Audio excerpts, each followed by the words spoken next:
So I'm joined today by Belinda Brown, who's a patron of the Scottish Family Party. So it's great to have you with us, Belinda, and share some of your thinking and your research on some important areas. And we're going to be talking around the area of gender stereotyping. Now, I've heard you speak about this, so lots of interesting things to say. I'm sure we'll touch on a lot of them in this chat. One of them was the idea of when children are developing, when they're very young, about their understanding about the essence of sex, about the essence of objects in general.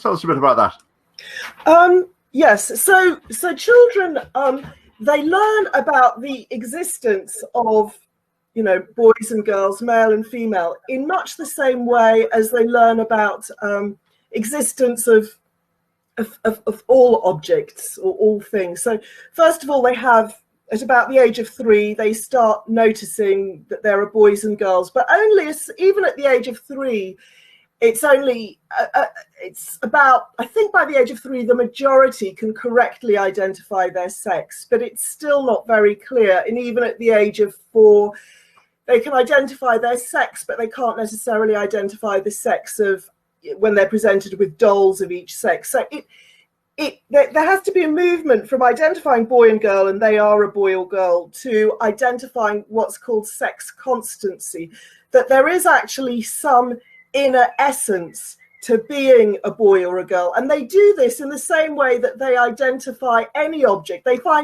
keep finding similarities, and these crystallize around a certain thing. Like a chair might be many different shapes, but it's still got 4 legs, and that's how they learn it's a chair. And it's the same thing with learning that there are boys and girls and males and females. So at these young ages, sort of stereotypes or patterns of appearance, behavior, similarities within each sex help them to identify this sex constancy. So for very young kids, if they were to see, say, a picture of a man, and then someone put a cutout of a dress over that man, would they say, oh, that's a woman now? Yes, I think they would.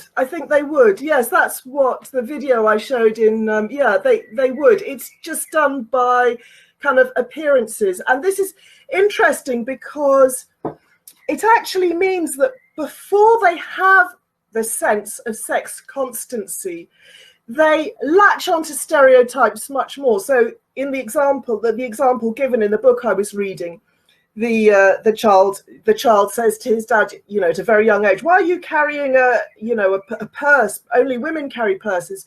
But that's because he's still at a stage of working out male and female through the stereotypes. So if we want to overcome stereotypes, we need to, in a sense, encourage and enable children to develop this sense of sex constancy. But what we're actually doing through our education system is throwing that in the air. We're actually making it much more difficult for children to develop a sense of being male and female, and that others are male and female, and that this is a constant thing. So, yeah. So very young children, it's as though they're born with the sort of transgender ideology just there naturally, but which it's not because that's like a good thing that's natural. It's just because they haven't developed a level of understanding. So that same level would apply to other things as well. So if they saw, say, a rat and someone sellotaped a bushy tail on it, they'd say it was a squirrel. Exactly. So it's something that they need to develop out of, but the education system is inhibiting this development. Yes. I think that's exactly right. It's something that they're developing. And what's also really quite interesting is that genitals are not part of this. So what the research shows, that even if a child grows up in in the kind of household where they're really open about sex differences and their mum and dad walk around naked, the child has been told about penises, and genitals are not actually part of what make them male or female. And I think this is really fascinating, because what it means is that being male and female means so much more than genitals, and it's somehow at a very deep level not dependent on genitals. But what we're doing, if you look at, say, some of the materials in the Scottish Family Party or All About Me, we are kind of creating this obsession with genitals at a really early age, you know, and trying to sort of make this link between sex and genitals when male and female, actually for children isn't about genitals. And I can't help wondering if before we had this genital obsession, a child who did identify more with, say, being a boy than a girl would not have felt the same drive to alter their physical body, because being the opposite sex didn't depend so much on the physical body. It's more a sort of general essence, if you see what I mean. Yeah, yeah. I mean, the line in education, I mean, it seems to be that the message delivered right from nursery upwards, they're really keen to show that there's actually no difference between men and women apart from these physical differences. So they're quite keen to get the little diagrams up of you know, the naked girl, the naked boy, putting up those bits. But beyond that, it's a one-way street. It's all towards they're the same. Men and women can all do the same jobs. Now you can see what they're getting at, and obviously you don't want them feeling that there are some career avenues closed to them. But I think the overall picture given is that there isn't any difference apart from those body parts were labeled on the diagram last week. Apart from that, everything is the same. Then, you know, stopping using boy and girl terms, instead of just trying to erase sex differences beyond, like you were saying, just the blunt physical differences, as though that's all there is really. I think that all that children will learn from that is that there is some kind of cognitive dissonance between what the powers that be are saying and what their knowledge of reality is telling them, because what children actually pick up on, apparently another source of they associate males with being physically stronger and less vulnerable is because of the contact with the mother and father. So a father is physically stronger. The rough and tumble play, what happens in rough and tumble play is that the child has a sense of this male being as being stronger and different, you know. So for children, I mean, it's obviously, it is a lie. And I mean, the psychological effect, you know, when I see all these things that relationships and sex education are doing, it looks to me like this incredibly crude sort of psychological sledgehammer that's just damaging our children. I mean, we are different. Why feminists, because it came from feminism, has such a problem with being a different, you know, that we are different is bewildering. We've never felt, not never, but, you know, I'm sure in historical, but, you know, I certainly, you know, I'm in my 50s, I never felt remotely constrained. I remember when I realized, as I mentioned, you know, boys are playing football, I went and played football. We're not constrained by these differences.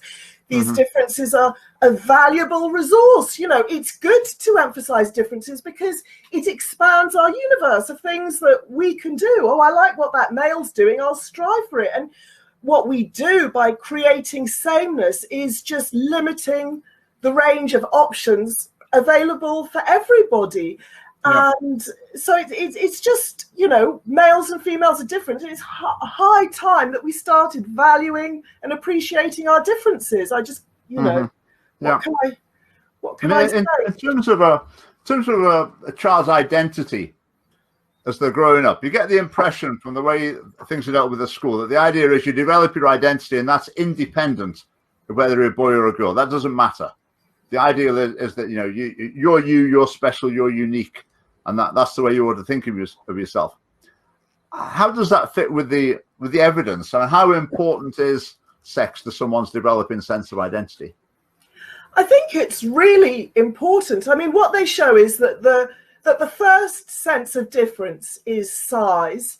And this is a changing identity, but it's still a sense of identity. And the second absolutely major sense of difference is sex. And I think that actually having this, what sex does, what these identity groups do, is give you a cornerstone on which you can then develop that identity. So if you take away these cornerstones, these children are going to have huge difficulties in developing a sense of identity, because it has to be done in relation to things. I mean, for example, even if you are a girl who is quite tomboyish and you know you don't like all those girly things, that is still a strong sense of identity. But if you say there are no girly things and there are no boyish things, then you've got no yardstick to develop any sense of identity. So what we're actually doing is preventing children from developing a sense of identity. And I think that sometimes,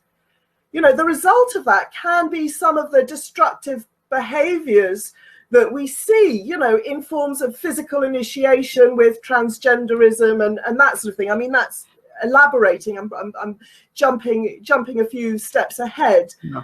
But we're basically spoiling identity development. We're hamstringing identity development. We're preventing it. Yeah. I mean, the theory of the sort of gender fluidity ideology is if you take away these stereotypes, then people will be able to develop their own identities without this pressure, and then they won't have these conflicts coming up. But it's so obvious that exactly the opposite is happening. That the more they try and move people away from a clear identity as male or female, the more problems it creates. No. So the evidence is so clear, but I know like no one's interested in this. It is. I mean, all I can think about is it just shows how much power a small group of people have to influence so many people. I mean, I heard somebody told me this. I don't know if it's true because my history is not very good. And I mean, of course, people would scream about making a parallel, but I'm only making a parallel in terms of numbers. What I was told, and I don't know if it's true, is that the Nazis, I'm not saying that the LGBT lobby are like Nazis, but that the Nazis started out with say about 6% of the population supported them, but they infiltrated all the different institutions. And I mean, if you read Kirk and Madsen's book, I mean, there is a specific strategy to infiltrate institutions with an ideology. It's what the feminists did. And I think that's because it's just stupid, really. It's this stupid ideology that most people don't believe in. But then there is this whole association, particularly with LGBT.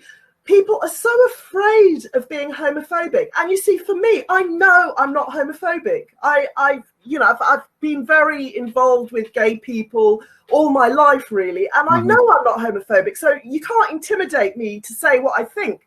And I know I'm not sexist, you know. So I think people get all intimidated by worried about, you know, why they collude with this crazy minority who impose this ideology. I can only think it's because they're afraid of themselves, you know, in the same way that the most feminist men are always actually deep down always avoid a feminist man because you will find out he's sexist. So maybe the people who support the LGBT political ideology do suffer from a bit of homophobia, and that's why they can identify with the ideology. I can't identify with it. The secret of these movements is that they create a society where it's in people's self-interest to go with the flow.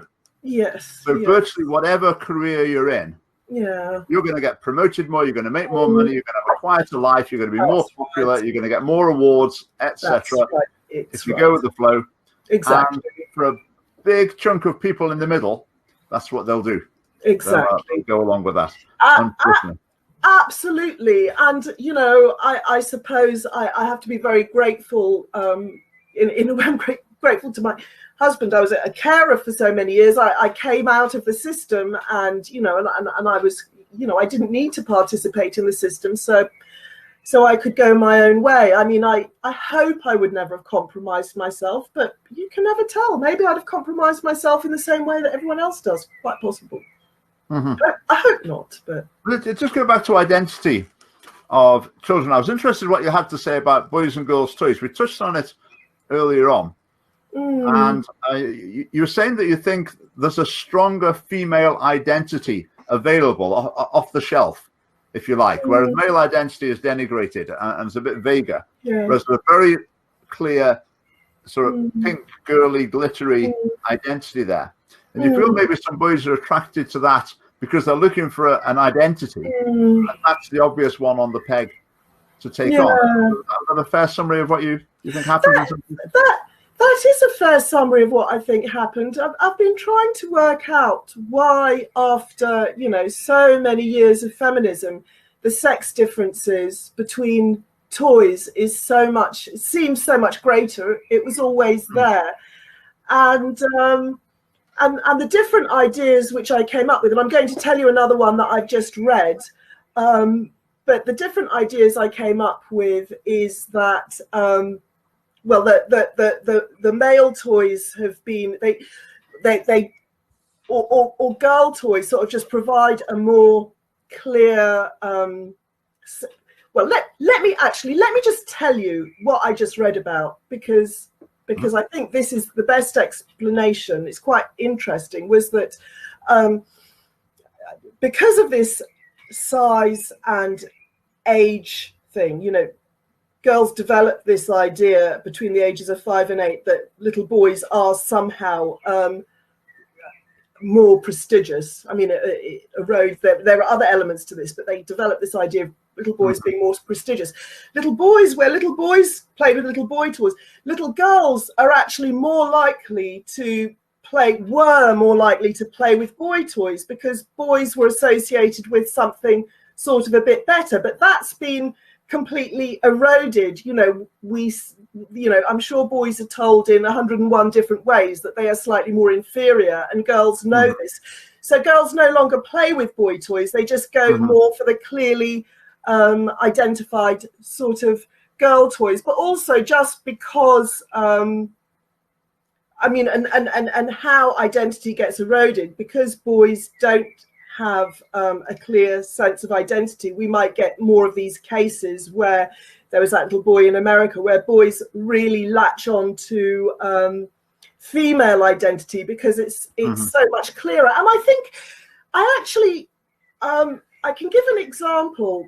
It's from real life, but if you think about a couple where the mother is glamorous and the main earner, and the father is the stay-at-home parent, the little boy, I think, will be more likely to go to identify with a higher added value, which would be the mother. So, yeah, it's complicated. Does that answer?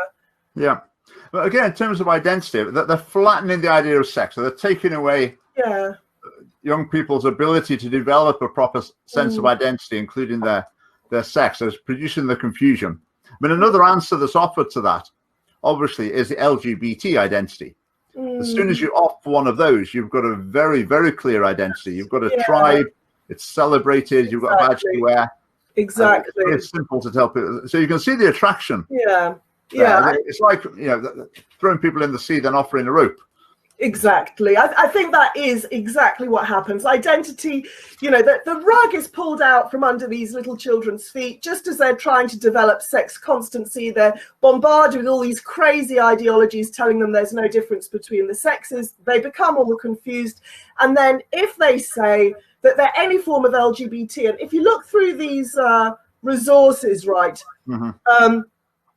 normal heterosexual identity, what they call cisgender, will be about one of, let's say, 10 options. And as soon as they identify with any of those other ones, they can become part of a member of a group, they can become part of a member of the society at school, they can phone up helplines, they will see reflections of themselves in the media. Tremendous positive reinforcement. So, you know, it's the sort of psychological manipulation going on of our children is appalling. Yeah.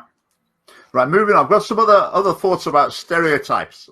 I'd be interested to hear what you've got to say about this. Okay. To what degree are sex stereotypes actually a positive thing? Well, we've talked about in terms of them playing a part in identity. So do these sort of behaviors, modes of dress, etc., interests, do they play a positive part in forming someone's identity?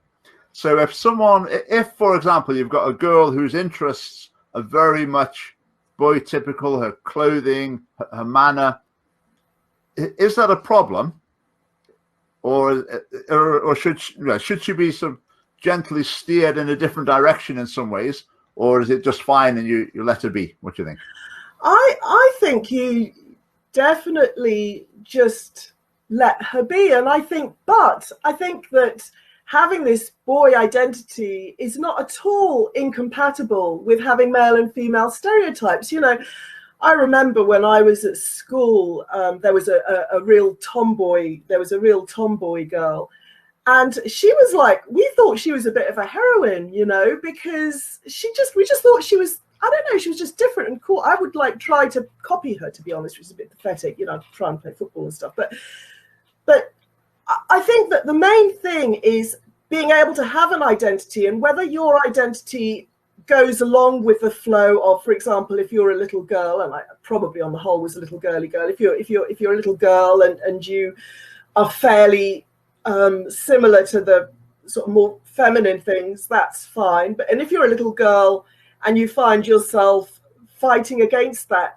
you will at least still have a strong sense of identity. It will be an identity of challenge. And that's why you might find, I think quite often you might find people who are non-conformist may have started out sexually non-conformist, and then this might have evolved into some more creative thing because they kind of formed this identity that was in contradiction to the mainstream.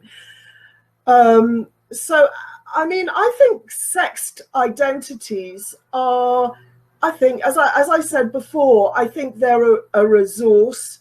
And I think that they do also tap into realities. You know, there are, and you only need to do a bit of research, there are real differences between male and female. And I think that stereotypes actually provide us with a way of building our identity, whether it's in conforming to or sort of fighting against. Yeah, I think maybe a slightly different take on that. I think in terms of establishing identity, I think a degree of stereotypical behavior, interests, style, whatever, can be helpful. I think also, I'm sure you'll agree, the complementarity between the sexes is an important thing. So in the longer term, if people are looking towards heterosexual relationships, being a mum and a whatever, mum and dad, or whatever, then having those complementary qualities, I think, is an important part of that relationship, and it's going to make that bonding and cooperation more successful in the longer term. I think just the heterosexuality in general, it is founded to a degree on opposites attracting. Yeah. Whereas if there's some merging together, then, I mean, normally same-sex friendships are based on common interests. Yeah. Whereas sexual attraction is based on opposites attracting.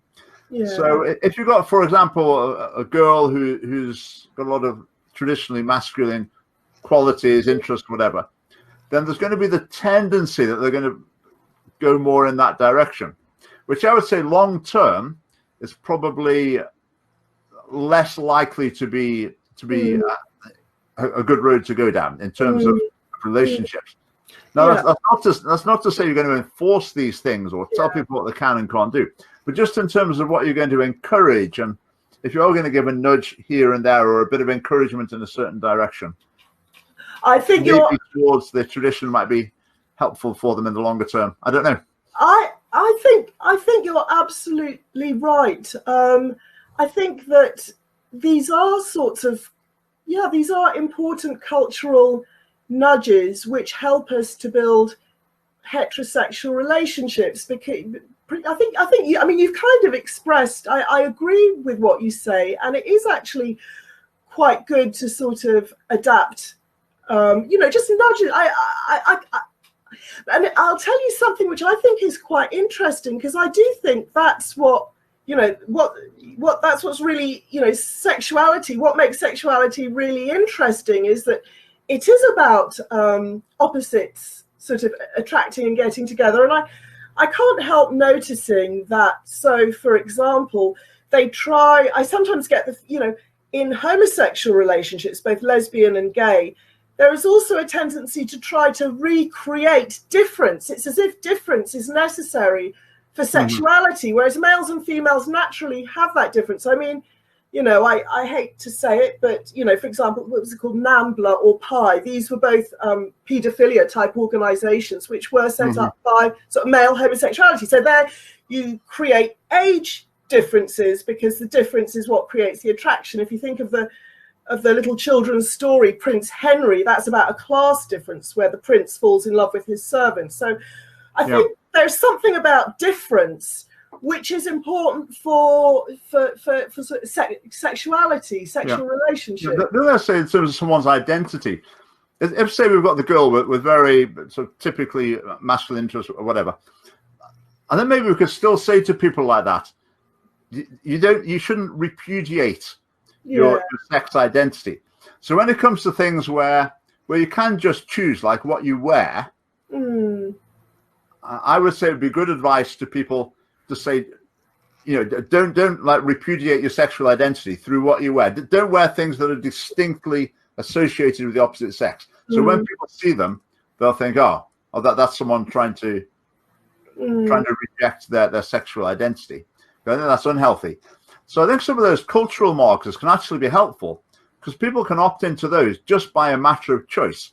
I mean, you can't choose to like ballet instead of football or whatever. You can't change those things. But the cultural markers, I think, can have an important place, because you can't just opt into them as an act of will. And that can help to reinforce and cement someone's sexual identity, even though in terms of other interests, behaviors, whatever, they might not be typical.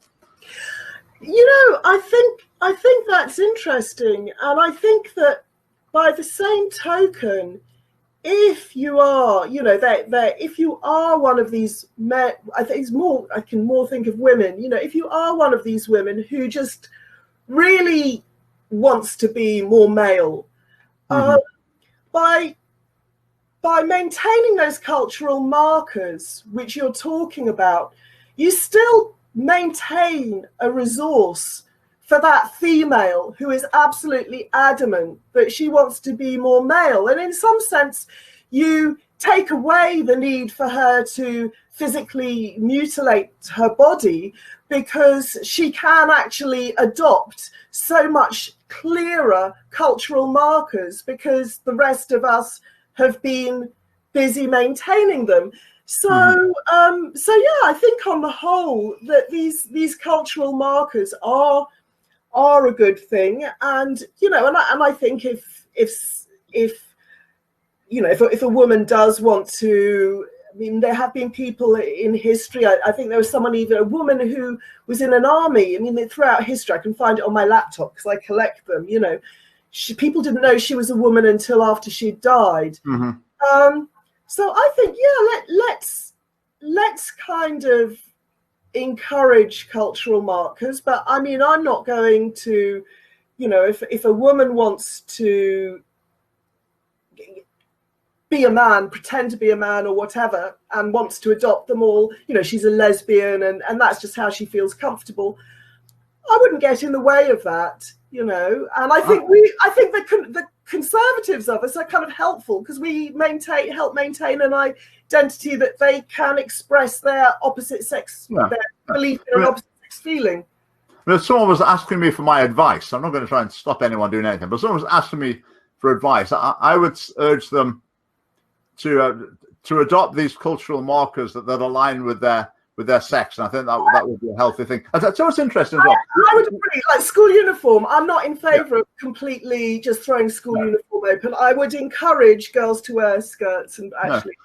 You see in some schools around, primary schools in Edinburgh, you'll see above two of the doors, carved in stone, there's a boys' entrance and a girls' entrance. Yeah, we've got that here too, yeah. And I think for decades, people would have gone past that, as I would have done, looked at that and thought, that's quite quaint, but how ridiculous. Because now I look at it and think, actually, were they onto something there? So that means no matter how you feel, no matter what your interests are, no matter any of that, every morning when you arrive at school, you're reminded that you're a boy or a girl. And that's just really clear to everyone. It's really clear to you. And I think that might be a helpful message. Definitely. A lot of cultural things, a lot of traditions, they the problem is we lose sight of the rationale for them. Then they look ridiculous. But then when you realize when things are starting to go wrong as a result, you can say, oh, well, actually, maybe they were onto something. Yeah. And I think now maybe they were. Yes, I feel like that now that we see everything crumbling about us. And I think that one of the things is, this just kind of getting rid of all distinctions. And yet these I see them as valuable resources. And so maybe they were onto something, I'm a girl or I'm a boy. I think these, identity, I mean, they have actually found that identity is encourages pro-social behavior. So if there's a group that you identify with, this facilitates sociability. So, and apart from age, but the first main one is sex. It's your first unchanging identity. I just think, I just think you're right. It's quite interesting. I mean, people will say if we went back or went forward to the sort of education that we would envisage, let's say there was a boys' entrance and a girls' entrance, whatever, and there are different uniforms, that people could say that you're going to get the child who really does have a gender identity disorder, and their life's going to be a misery because they have to line up in that line every day, and they feel it doesn't fit, and they're really unhappy, etc. Which I can see something in that. I wouldn't dismiss that completely at all. But what we're doing is going from that system where you had the very occasional child who had that psychological disorder. It was very rare, and they might have had quite a tough time. I'm sure people would try and help them as well.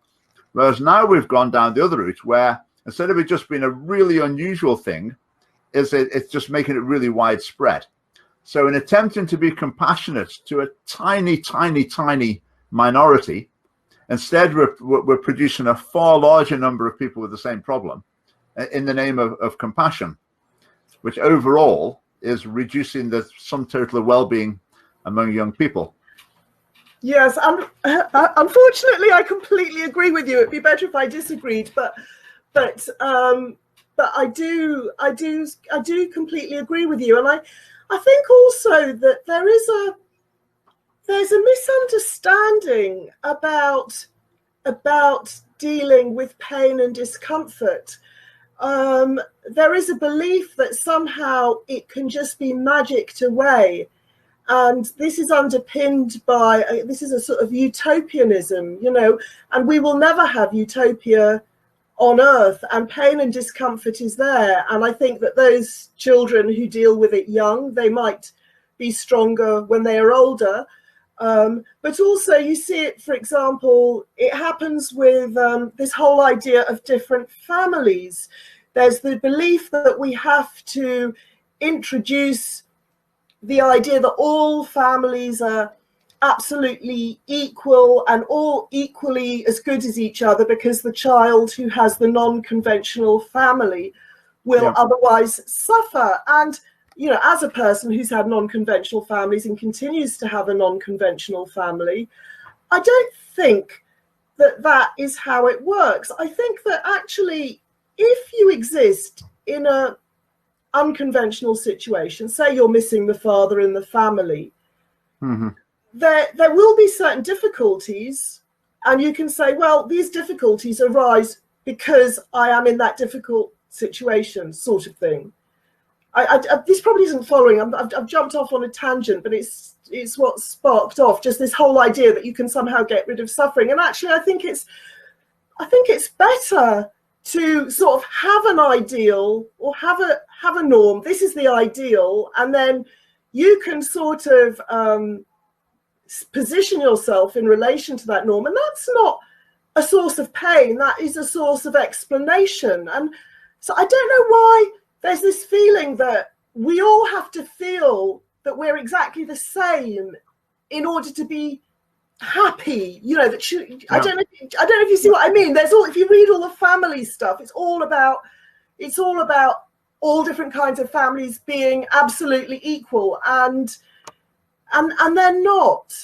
you know, and there's no harm and there's no shame in that. It's just that some forms work better than others. Yeah. Remember, there are that right from nursery in Scotland. Some families have 2 mums and 2 dads. Is one of the slides showing 2 men and 2 women, a sort of co-parenting arrangement. But just going back a bit, I think, let's see if you agree with this, I think some of what gets labeled as transphobia is actually an intuition that's built into us. So, for example, when I say people of any age, when they see, for example, a boy wearing a dress, there's something in you that just says, no, that's not right. That shouldn't be happening. And it's treated as if it's some sort of ignorant prejudice. But I think you have a decent case that this is actually something that's built in. It's a positive intuition to try and help direct people. And again, it comes back to what I was saying. Whereas you might have the person with a real serious gender identity disorder, and maybe they're going to get upset by that. The people are not willing to accept what they're doing. But on the other hand, there could be a large number of young people who are directed by that little bit of peer pressure or whatever just helps to steer them on a better life course. So I think there's probably a lot of other boys in particular in schools around Britain who are getting punished for transphobia when actually they're expressing what's actually a positive intuition, something that's there for a good reason. Absolutely, and I think that it's particularly the case. I'm an anthropologist at heart. You know, that's my area of study, and the male identity is actually, I would say, more culturally created than the female identity, in the sense that our identity emerges out from our bodies, from our capacity to give birth. You could take a female and plant her anywhere in the world, and her role will actually be fairly similar in some ways. But if you take a male, the whole male identity, as an anthropologist, it's really culturally constructed. And part of what those so-called transphobia is doing is facilitating the construction of that male identity. That's all it's helping to do, is help create an identity for the boy, you know, to latch onto. So again, I think you're right. I think it is a helpful thing to do, and I mean, it just reminds me of, you know, one thing which, and you must feel this as well, being an older person, we remember that when we were younger, I mean, I can't think of a single girl in my all-girls school who would have been happier, you know, dressed up as a boy or having surgery or thinking that she was a boy. And yet young people today seem to think that this trans identity has just been suppressed, and suddenly we're just allowing it, and now they're all coming. That's not the case. This trans identity is being created precisely by this whole process of smashing sexed identities. Yeah. We're creating the big picture of virtually every sort of conservative stance on a social issue. The mountain of evidence is in favor of it, but it's just swept aside.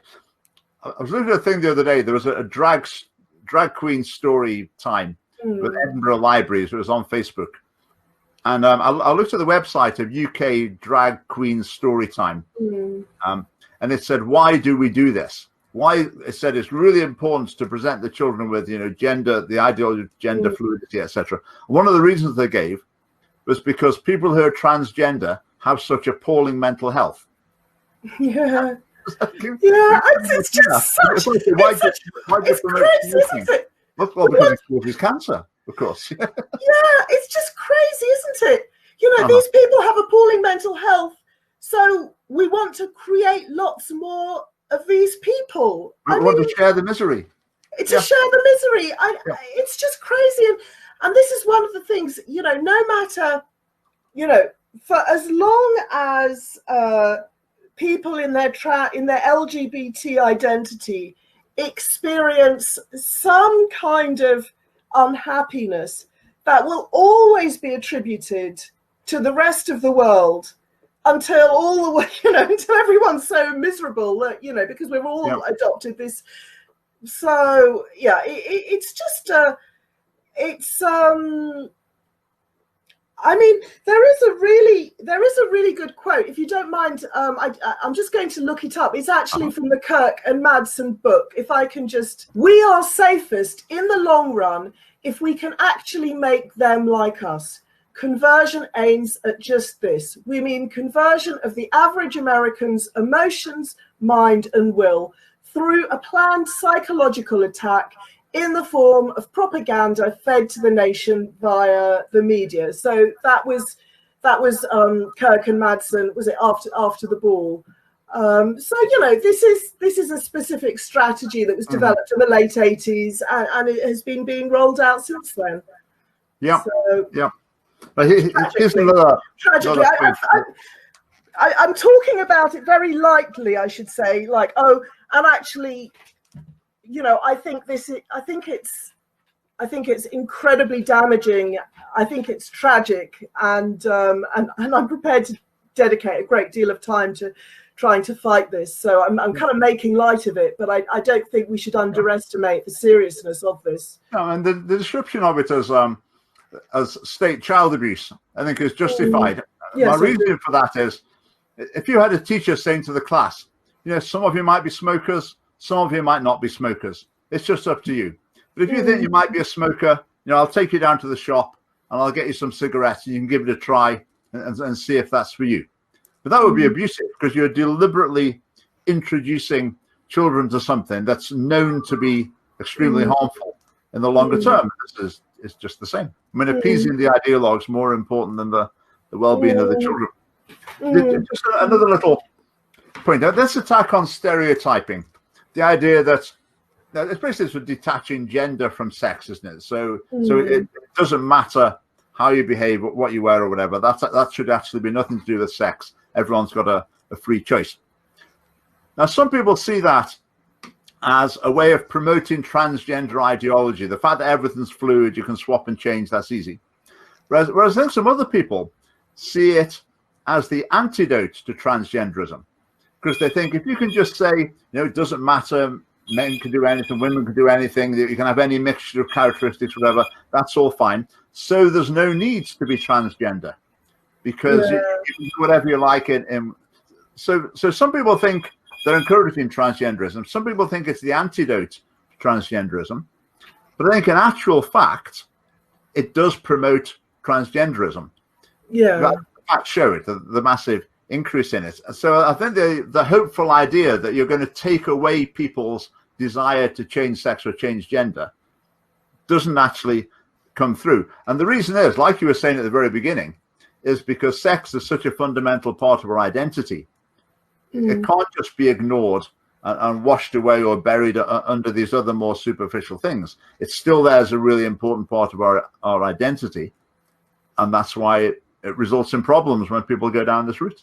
Yeah, you're spot on. I found exactly that argument made by Katie Alcock in two articles, one in Transgender Trend and one in Fair Play for Women. And she thinks that you need to get rid of stereotypes, that this will somehow get rid of transgender.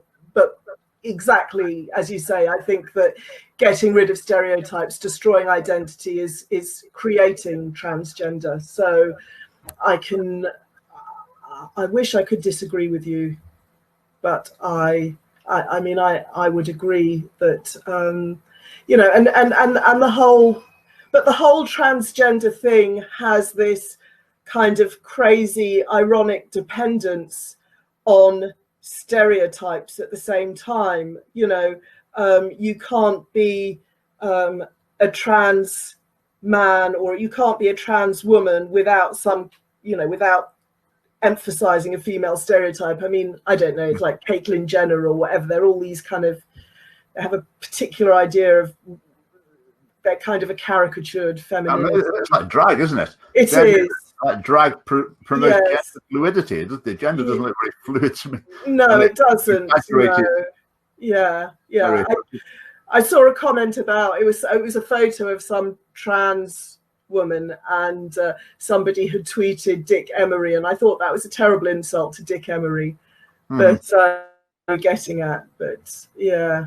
So yes, it's I think, you know, what I think drives it, when I think about the whole transgender thing, I think that because, you know, if you think about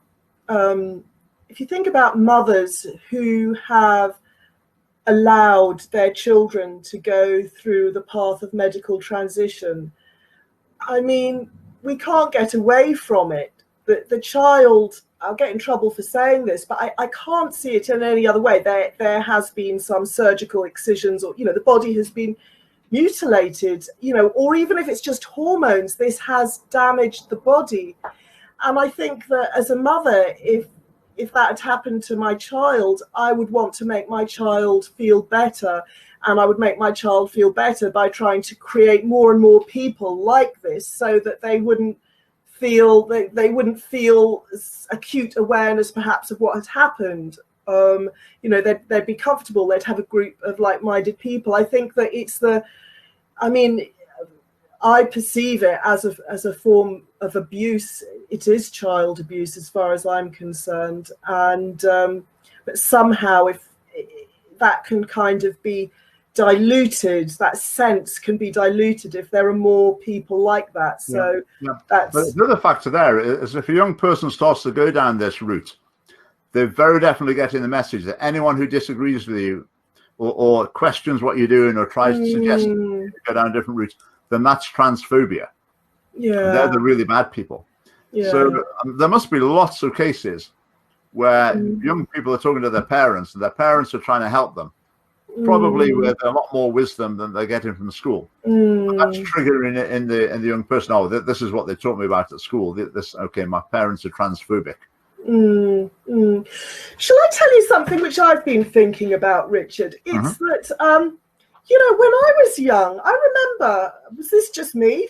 I thought of, you know, you remember Pink Floyd, The Wall, and I used to think about it. We don't need no education. We don't need no thought control. And I used to think, yeah, they're forming the way I think. These education systems are forming the way I think. I mean, maybe that's why I'm so to this day rebellious. I mean, I thought that from a very young age, and I thought everybody thought like that. Now, we've got a system, right? So I can tell you, like, we know, you and I know through our research, that the whole LGBT ideology has massive government funding behind it.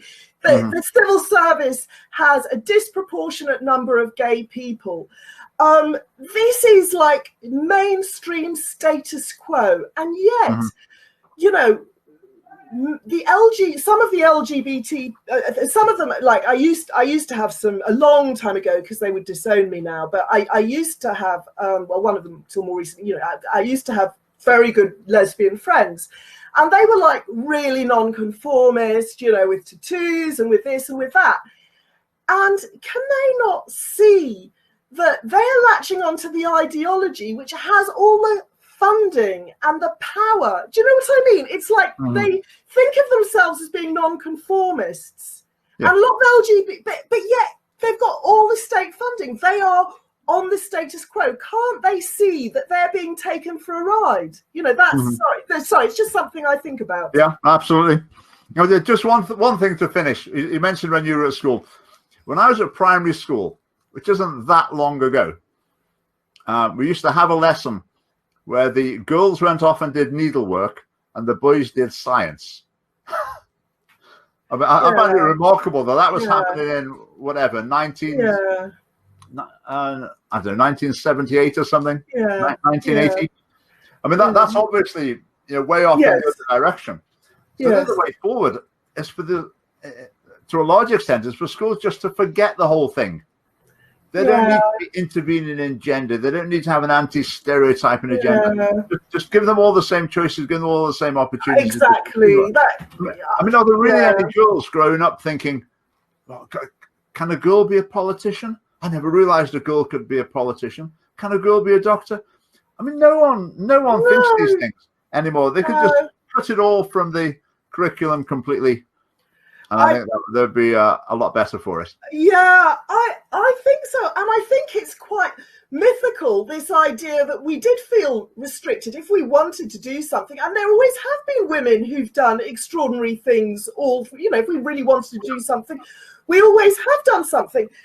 So I think absolutely, just give us all equal opportunities and let us find our way. And, actually, there's a book, it's called The Chemistry PhD, and it actually shows that girls artificially now restrict their choices because they've been told so much that they'll be discriminated against. So we are enforcing the very sort of stereotypes, again, that we've been trying to get rid of. So I'm all for it. Just give people the tools to find their own way. Get rid of all the ideological baggage that schools are imposing on our children. Teach them subjects to help them go and function in the outside world, not ideology. Yeah. I mean, in Scotland now, in further education colleges, if you're running a course that's more than 75% male or female, you have to have a strategy for what you're going to do about it. It's completely bizarre. But that's the case. I was going to say something else. Honestly, it's a shame about Nicola Sturgeon. It's like what a disaster. I used to have such a high impression of Scottish education system. I have got Scottish roots, and I just thought Scottish education was an example to the rest of the UK, and it's just, I'm afraid it's really gone. Long gone. Yeah, there we go. I think the other thing with this stereotype business, it's all, you can be a female firefighter, you can be a male nurse, and all that sort of thing. I think partly they are genuinely wanting, well, they want 50-50 in every profession, which is not a good goal. Mm-hmm. The other thing they want, obviously, is they want all the girls growing up to see that the highest calling has been a career. To be a fighter pilot or a CEO or an MSP or whatever. You would never get in that any suggestion that family life was going to figure for boys or girls. That would never come and compete with these other exciting ways of fulfilling your potential, as it's called. But you know all about that, don't you? Yeah, well, it's interesting because I was reading in this thing about, the cognitive development of children. And even though boys, from I think the age of 5 to 8 or whatever, they were associated by girls and boys with some kind of higher level of power. Actually, this was compatible with girls really highly evaluating. They didn't see femininity as a bad thing. They really highly valued that as well. So it wasn't that they didn't highly value themselves. It's just there was this kind of power thing. There was a bit of that. But they still really highly valued a whole host of very feminine roles. And now we see this huge, very disproportionate number of young women who are drawn towards being trans men. And I think this is precisely a product of decades of feminism completely smashing the female role and saying that it's of no value and no worth, because it seems that what happens, what we've done is we said to those little girls who in the past were attracted to the female things, we've given them the same sources of prestige that the boys had. And suddenly, instead of thinking, I'm really great and I'm a great woman, it seems like they don't want to be girls anymore. So I think, again, I'm afraid that the destruction of these of female roles, whether nurturing or whatever that we used to have, it's just the devaluation of them has been really damaging for women, girls. The message is always the thing to celebrate is when someone does what you wouldn't normally expect. Yes. That's admirable. Yes. So if women do something you normally associate with men, let's put their poster on the wall. When men do something you normally associate with women, we'll put their poster on the wall. If you're actually sort of in the majority doing that well, just get to the back of the queue. You're never going to get promoted, are they? But I'll tell you, the really sad thing about it is that actually, anybody who achieved something great, I would hold in high esteem. But I did really, I have got my, my female people that I really look up to. Mm-hmm. But now when I see a woman in a really high place, I'm thinking, oh, how did she get there? Was that genuine talent? I can't help. There's this little niggle thing where I know the whole politically correct system. Whereas in the past, you know, I don't know, Florence Nightingale, Sojourner Truth. I don't know. I have women who are my heroines, but they, you know, they got there through genuine talent. And now the women, they don't provide a role model for me, because I just think, what a cop out, you know, you've just played.